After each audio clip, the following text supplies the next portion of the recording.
could be finer than to be in Carolina in the morning. Nothing could be finer Than to be in Carolina in the morning.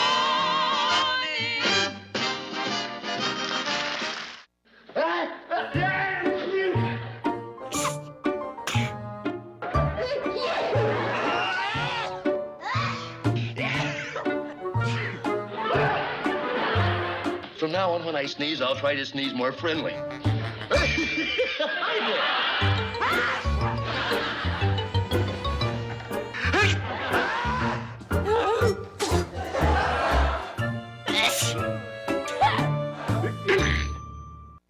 Hi, I'm John Mallison. Welcome to this edition of Connect with Me, live on the showroom floor on this Monday morning on Comcast Channel 187 and 43.6. Today it's on the air, off the presses, with our guy. He's the play-by-play guy for the Fresno State Bulldogs. Football, baseball, basketball. Your phone calls are important. 436-ME-TV. Don't wade through the option. Just hit option 11 as soon as possible. Back with our guest in a moment.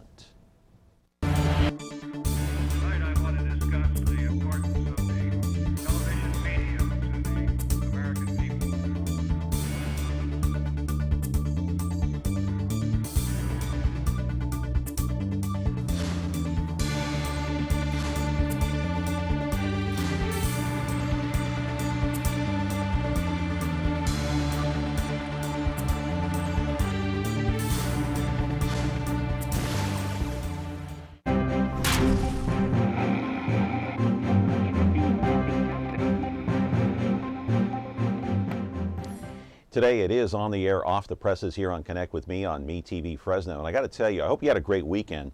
It was one of the more bizarre weekends, actually a pretty good weekend in recent memory, at least for me. On Saturday, I welcomed home my 12-year-old son who came back from one-week camp with the Boy Scouts. He did a great job. Fantastic job. He was away from us for a week, so I'm very proud of him. But then on Saturday night, you had two events going on at the same time. You had the Lincecum no-hitter, and at the very same time, you had George Zimmerman being found not guilty. And so I went to a party on Saturday and then all of a sudden got home and stayed up half the night watching that. And speaking of the Lincecum no-hitter, perhaps we'll touch on that just a little bit with our guest today because he is the sports guy, man. He's a great play-by-play man. There is no question about it. He just signed a new deal with ESPN Radio to do the play-by-play for the Fresno State Bulldogs. Baseball, football, basketball. Let me tell you, you must, I know you will recognize the voice. Just listen. Carr from the shotgun. Again with a fullback in this formation. They hand it off to Rouse. Starts left, reverses course to the right, and he's got some room to the 10, 15. Now racing the Buffaloes down the right sideline all the way out to the 40. Now midfield with a block in front to the 40, 30, 20, 10, 5. Touchdown, Robbie Rouse. His longest as a Bulldog. That is how he breaks Fresno State's all-time rushing record. 94 yards and 6 more points for the senior from San Diego. The Mighty Mouse has never looked better. What a first quarter for Fresno State, and what a record-breaking moment for Robbie Rouse. Live in our studio right now is Paul Leffler, the voice of the Fresno State Bulldogs. No question about it. Football, baseball, basketball, one of the best play-by-play men. We'll talk to him about the upcoming season and how he does such a great job with the Bulldogs. Hey, we'll even touch on the Lincecum no-hitter. Hey, might as well. It just happened a couple of days ago. The phone calls, hey, I know your calls are important because half the time you ask better questions than I do. And I'm glad to have Paul Leffler in the studio today. 436-ME-TV, hit option 11. You don't have to wade through that message. You just go straight to option 11, 1-1. And remember, turn down the sound on your television. That will certainly help us be able to listen to your question on the air. We're back with Paul Leffler in just a moment.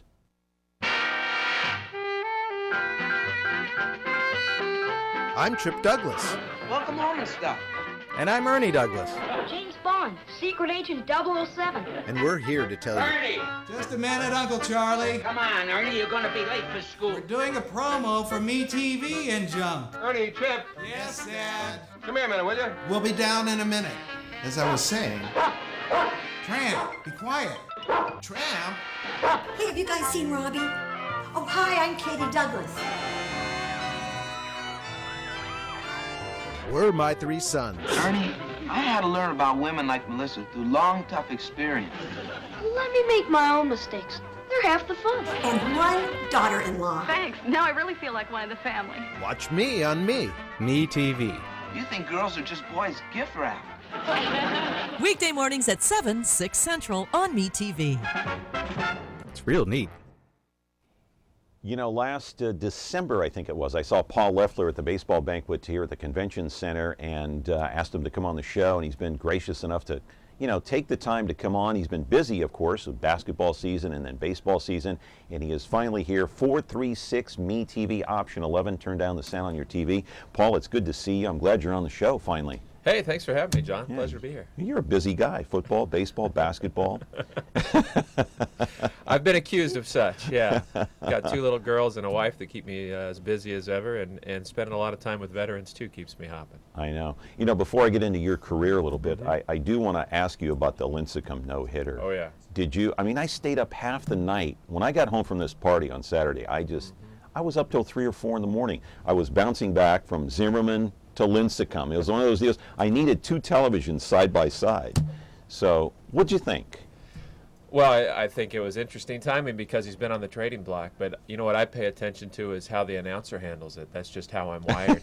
And I know. The Giants announcers did a great job of not paying attention to any jinx or thinking, you know, we're going to ruin the no-hitter if we talk about it. They informed their viewers and listeners on the radio, and I thought it was wonderful.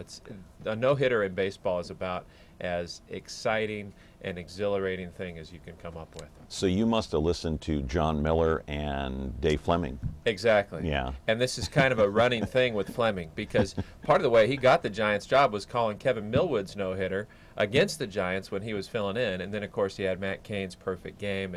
And some people say, if you talk about a no-hitter, you're going to jinx it. It's not going to happen. And he and John Miller and the rest of that crew really disagree with that, and I think rightfully so. Yeah. I think it's for the players, though. And what I saw in the replay, that players were avoiding even making eye contact with him. They didn't. They just walked away. It was like he had the plague or something. Oh, yeah, the players can't talk about it. That jinx absolutely exists within a clubhouse, no question. Oh, boy. So I want to know, have you inked the deal with ESPN? That was the big news, the big question, I guess. Yeah, you know, and it's all complicated stuff when it comes to broadcasting and radio rights and all that. But we have worked something out, and I'm excited about calling the games. I love calling Fresno State games, and football, especially this year. I think they're primed for a really big season. So I'm excited to be on board, and I know 940 ESPN is going to put a lot into it. I want to know where you started your career. I mean, you are. No, I'm not saying this because you're here. I've told you this before. You're better than Fresno. And that's not a put down to Fresno, but right. I guess I should say your major market material. Well, Where'd you start? You remind me of a professor I had in college. Major market, he'd talk about all the time. I came from Los Banos, and you know, my parents wouldn't let me play football. And when I was 12 years old, I'm watching a 49er game, and the announcer didn't know what he was talking about. He said something that was wrong, and I knew everything about the 49ers. And, you know, in righteous indignation, I told my dad, that guy doesn't know what he's talking about. Like I knew everything. And my dad said, well, maybe you should be a sports announcer if you think you can do better. So we went around the street to a neighbor's house, a guy named Richard Rose, who did all the PA there. And within a few weeks, I was announcing Pop Warner football games. Unbelievable. And at the age of 12. Anyway, so you were calling Pop Warner football games at the age of 12. Yeah, just on the public address. But there is a good story about that keeps me humble. And if someone says something nice to me like you just did, I come back to this story, John, because I'm doing a Pop Warner game, taking a break between games, and up marches this guy to the press box, peeks in, looks around, gets this real puzzled look on his face, and he said, well, I don't know where she went, but when that girl gets back, tell her she's doing a great job calling the game. So my voice was a little more high-pitched then than it is But now. your first professional job was where? Here in Fresno, Channel 47. Okay. Went to school back east at Syracuse, did a lot of student stuff there, did a lot of internships, and then got hired on here in Fresno, working at Channel 47. Did a little show on the side on cable on Fresno State Sports, and doing that show is how I met my wife. So that all worked out pretty well, too. Yeah, Syracuse, I heard, is a great broadcasting school, is it? That's why I went there. So many great sportscasters, you know, Bob Costas, Marv Albert, Mike Tirico, Dick Stockton, some of my favorites from the Bay Area, like Hank Greenwald, who's probably my all-time favorite baseball broadcaster, and Greg Papa, who's done a great job there. They all went to Syracuse, so I said there must be something to this, and a guy in town had pointed that out to me. And they were right. It's a great broadcasting school. It's just really stinking cold back there. Yeah, it really is. So I was ready to come back to the Valley. And well, what did you learn about broadcasting back there? And what did you learn about the technique of doing play-by-play? You know, that's a good question. What I tell people is I have a lot of younger people that come to me and ask me about that. I think you learn the best by doing it, and I'm sure you'd attest to that in your broadcast career. You know, the more you do something, the more you get comfortable. But I think it's good to pay attention to other people, how they do it, and then think about, you know what, if someone can't see this, for radio in particular, if someone can't see what's going on, how can I communicate it in a way that's going to help them see it? So that's what I try to do, and I did have a great privilege while I was at Syracuse to meet a guy who really invented a lot of the play-by-play we use today, particularly in basketball, a guy named Marty Glickman. I knew you were going to say that. I knew. All right. I knew because when I was in New York, Marty Glickman was the guy, the go-to guy for every broadcaster. In fact, I've heard HBO's coming out with a documentary about Marty Glickman, but here he is in his 80s telling stories to 4 college kids sitting at lunch with him. And I'll never forget what he said, John. He said, you know, I can't do his New York accent, but he said, no matter whether you're calling the Super Bowl or the World Marbles Championships or the National Spelling Bee, you know, do your best and just tell them what's going on. And I remember thinking at the time, you know, I wouldn't mind doing the National Spelling Bee someday. And lo and behold, that happened. So I always think back to Marty Glickman when I get to that point. But his forte, I think, was description. He came up with a lexicon for basketball, what parts of the court were called what, and we still use that today. And for me, that's it. How can I explain this? How can I paint a picture of what's happening that someone who's not there can understand? So you use the kind of the Marty Glickman template, I guess, for play-by-play. Is that right? Yeah, he's the first guy who came up, for instance, with the key. And how many times do you hear top of the key or left of the key or into the key? He's the guy who came up with that terminology. And a lot of what we use in basketball, the way he labeled different parts of the court, that was his original idea. And speaking of basketball, play-by-play for the Fresno State Bulldogs is Paul Leffler. He is our guest today. Let's go to the videotape and listen to Paul Leffler one more time doing basketball, and then we'll go to break. Fresno State with the ball, down by 1. Wills, top of the key, keeps the dribble, out to Shep. Shep will dribble back toward midcourt. 18 to shoot. Gets a high screen from Wills. Shep dribbling to the left side, over to Oleki Bay. Felix on him. KO back to Wills, top of the key. Shot clock to 10 now. Wills back to Shep near midcourt. 7 to shoot, 6. Shep over to Oleki Bay, left wing with 5. Step back 3, left baseline for the lead. Around the rim and in. Kevin Oleki Bay, unstoppable. 64-62 Bulldogs with a minute to play. He has 27 for Fresno State. And the Sun Devils loaded up on that side. They knew it was going to be Oleki Bay time, and he burned them anyway. Dogs inbounding, down by 1 with 35 seconds left. Shep between the circles. Over to Oleki Bay, left wing, deep 3 ball. Money! Kevin Oleki Bay turns to the crowd, opens his mouth wide, and says, I just put the Dogs up 2. The first 30-point game in Kevin Oleki Bay's Bulldog career.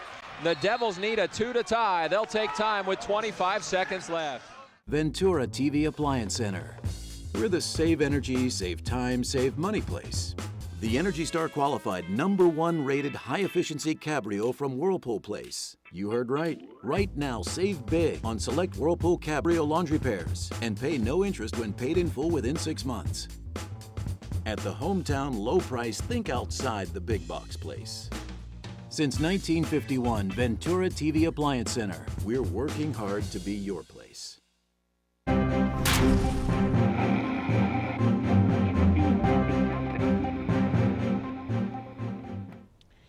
No question about it. Paul Leffler, one of the best play-by-play guys. And I got to tell you this quick story because, you know, Paul Leffler worked on Channel 47 for quite some time. And I didn't watch him all that much on Channel 47. I was primarily introduced to Paul Leffler when I was driving back and forth to Sacramento and listening either to a Bulldogs baseball, basketball, football game. But it was baseball that intrigued me the most. If you haven't had the opportunity to do play-by-play on baseball, imagine it's like, what, March, the middle of March, and you're broadcasting a game that's, well, you might think it's meaningless, but to make that game interesting, a college baseball game, I thought to myself in the car driving up to Sacramento, this guy is good. He can make a baseball game that is boring interesting. I want you to listen to his baseball play-by-play doing the Bulldogs in 2008. I believe that's the year they won the national title. Who would have ever believed that this was possible other than those 25 guys wearing red? 31 losses would be a record for a national champion, beating the previous record by 8. Here's the 2-1. Fastball called, strike 2 on the outside corner, and now the Georgia Bulldogs down to their final strike.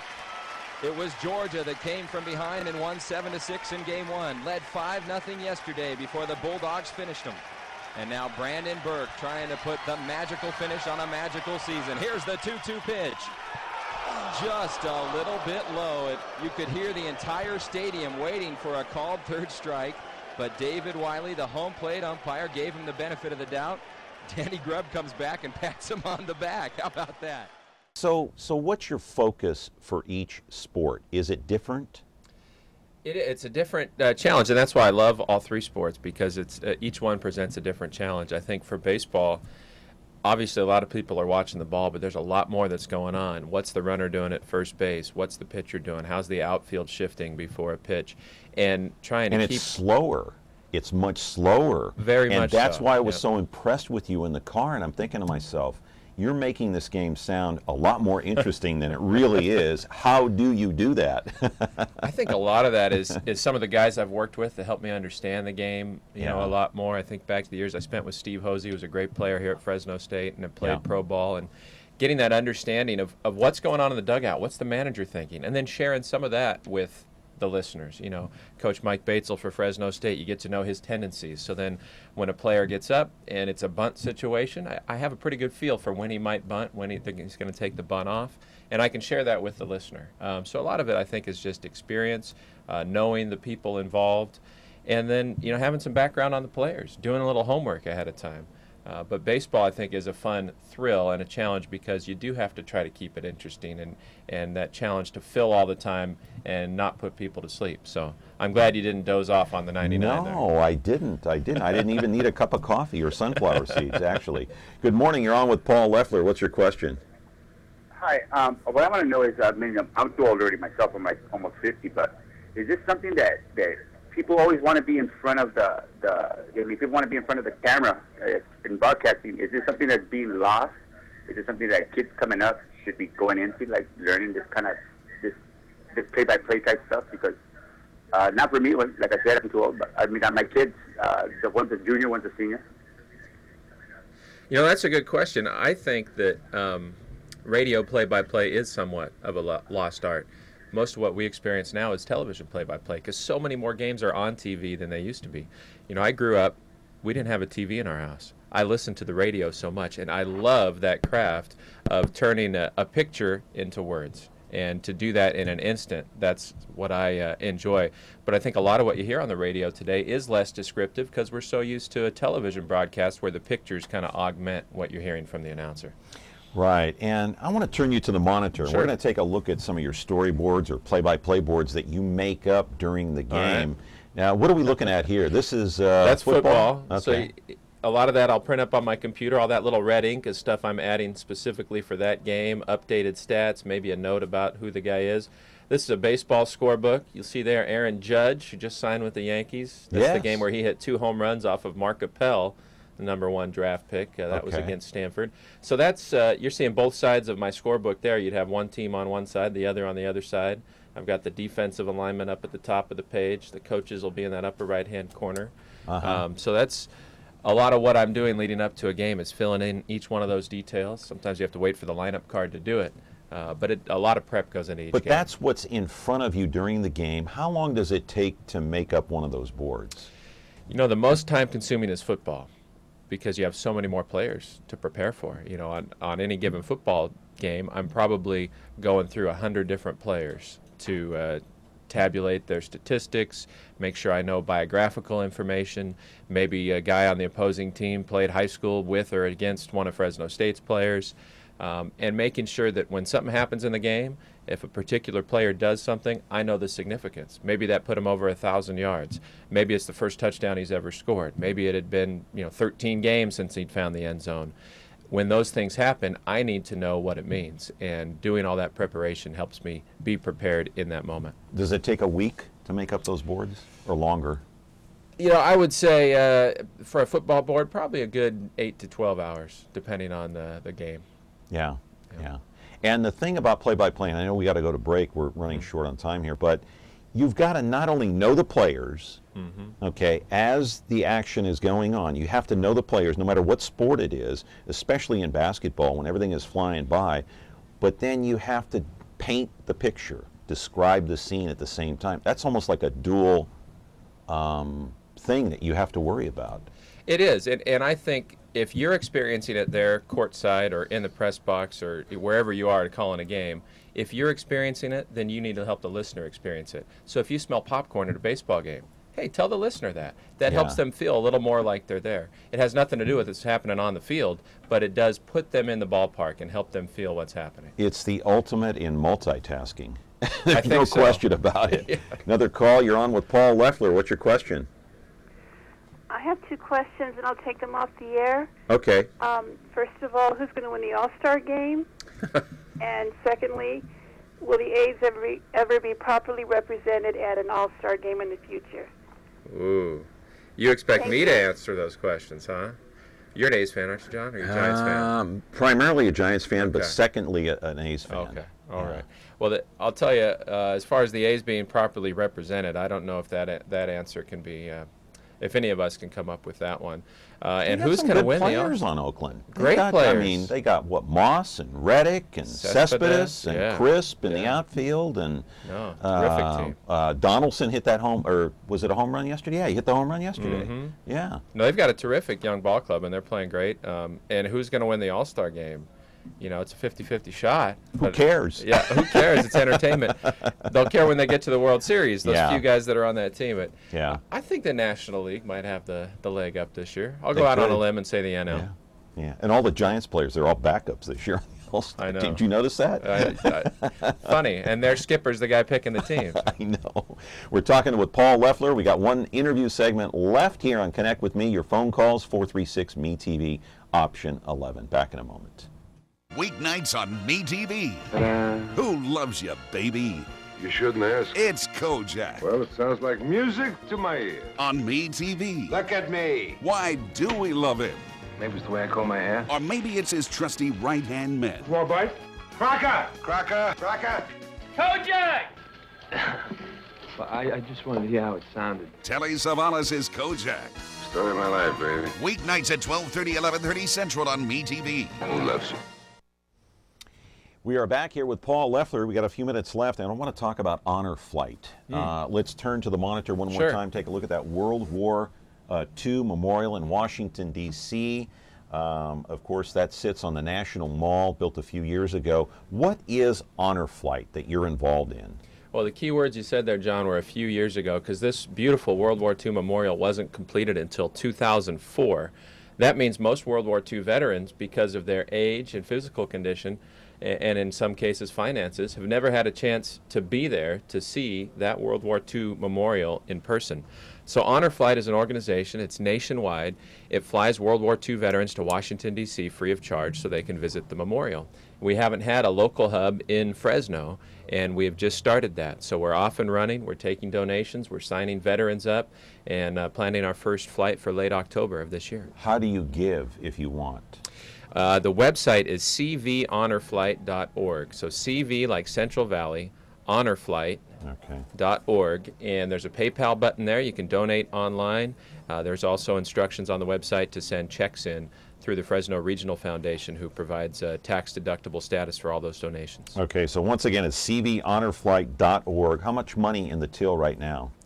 We're around 30,000. We can expect another 10,000 matching funds from the national organization. Our goal is to reach 100,000 by September and fly these vets in October. So there are a lot of ways to help too. We need volunteers, and some people, if they want to go with the veterans, be a guardian, push a wheelchair around the memorial, and pay their own way on that trip, we're looking for those kind of folks too. So the flights haven't started yet. They will in October. First flight, October 22nd is what we're gunning for. Okay, why is this issue with the World War II vets so close to your heart? How much time do you have? I don't know. How much? It started, John, with my grandfather, who was a World War II veteran. Highly decorated, never talked about it. He was a doctor. He got a Silver Star for rescuing 26 guys from burning tanks. And eventually I got him to talk about it. When I was interviewing him, I said, what were you thinking when all those guys were getting out of there and you were going back in? He said, well, I thought I was going to get killed. And I said, I'm glad you didn't. And he said, yeah, you wouldn't be here. And that's true. And that's what it comes down to for me and so many of these World War II veterans. People like you and me would have never been born. We certainly wouldn't have the country that we have without what they did. So and you and I wouldn't have had the guts to do what he did either, probably. Heck no. I mean, are you kidding me? I'm run at the first sight of blood, for God's sake. Look at that. But anyway, yeah, I mean, my father was a World War II vet. I still have his uniform. I think I told you that. Yeah. Mint condition, 1942 circa. It's amazing. But you're also doing Hometown Heroes on KMJ every Saturday, 1 to 2. What's that all about?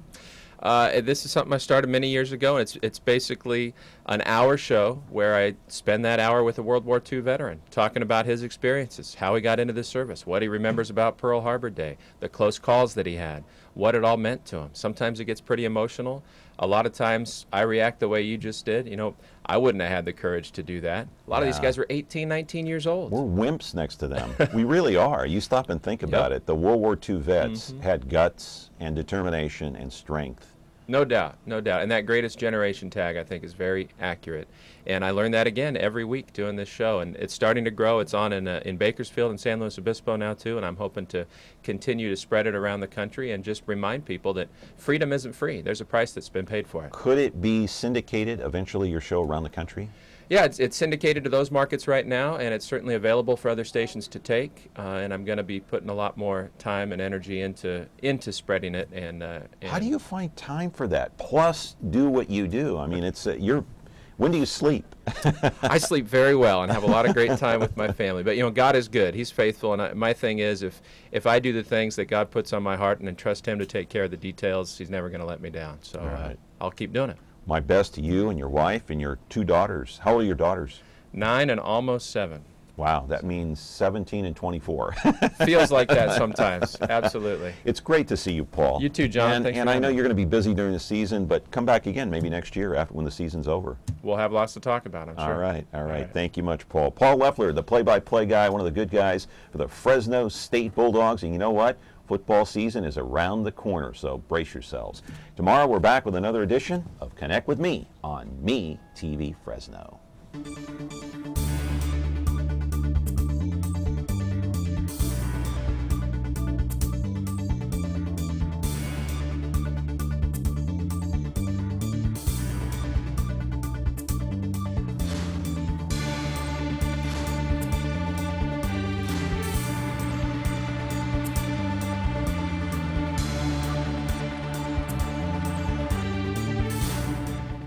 Look at that.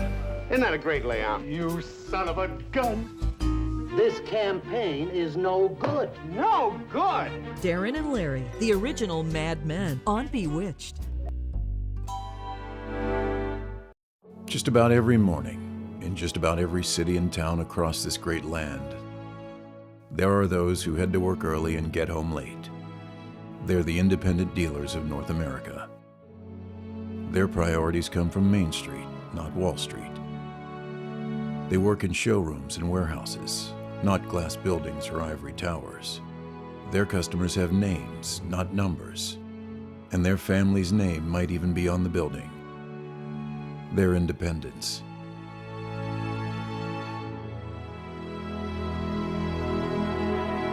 They provide jobs, invest in their communities, pay taxes, and serve their neighbors. They're independents.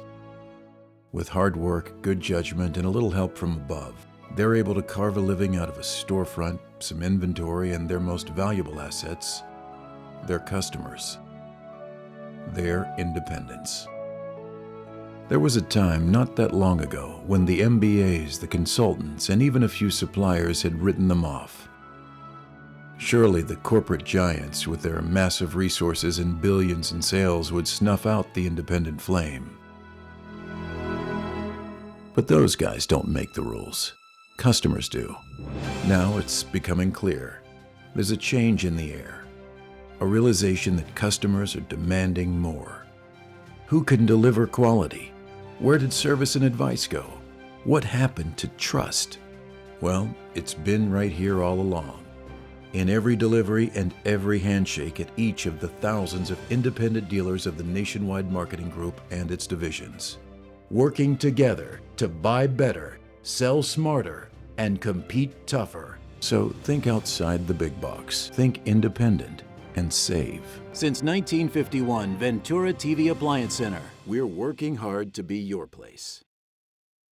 Do you like me? Just like me. Like Me TV Fresno on Facebook. Get the latest news, interact with others, watch videos, become a fan of me.